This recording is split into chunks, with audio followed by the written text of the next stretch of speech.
Hey everyone, I'm Isaac and welcome back to Isaac Reviews 2024. Beetlejuice, Beetlejuice, Beetlejuice. Ever since it first came out in 1998, it's gone on to become one of the most iconic works from acclaimed filmmaker Tim Burton. Whether he's directing or just producing, his projects are known for having a more creepy and macabre sense of humor, but they find a way to make their weirdness charming and fun. And that certainly applies to Beetlejuice. It had a delightfully strange atmosphere with no shortage of creativity in the concepts, on top of having some great performances from the actors, especially Michael Keaton as the title character. And now, after 36 years of waiting, Warner Brothers and Tim Burton have finally decided to say his name 3 times and bring him back for another adventure. Well, they actually only said his name twice because today's review is on Beetlejuice, Beetlejuice.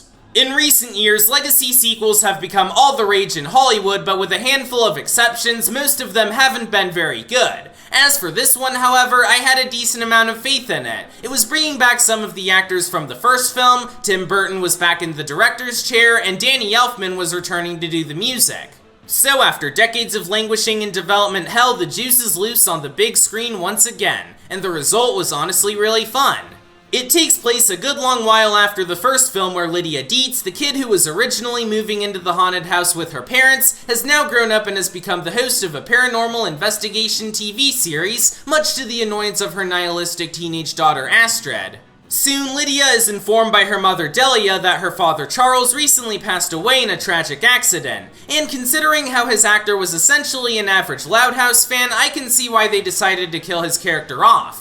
Anyways, not long after the funeral, Astrid is taken into the afterlife by the ghost of a murderer who wants to get back into the real world, so in a moment of desperation, Lydia makes a deal with Beetlejuice to get into his world and get her daughter back before they end up stuck there forever.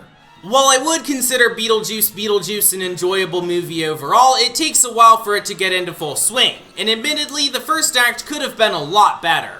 It's just another generic, estranged parent trying to reconnect with their angsty teen story we've seen plenty of times before, with not much making it stand out, and it makes the characters, especially Astrid, start out pretty unlikable. There's also a decent amount of references to the first film, and while they thankfully aren't that overbearing with how often they happen, sometimes they can feel a bit member-berries with how they're delivered. But once Beetlejuice is summoned and he takes Lydia over to the other side, that's where things really start to get good, and one of the highlights would be the visuals. Now, the first Beetlejuice had a pretty low budget of just $15 million, explaining the tacky B-movie look of a lot of the effects. With Beetlejuice, on the other hand, it had a much higher budget of $100 million, coupled with all the new VFX technology we've gotten ever since, and the end result is a visual delight.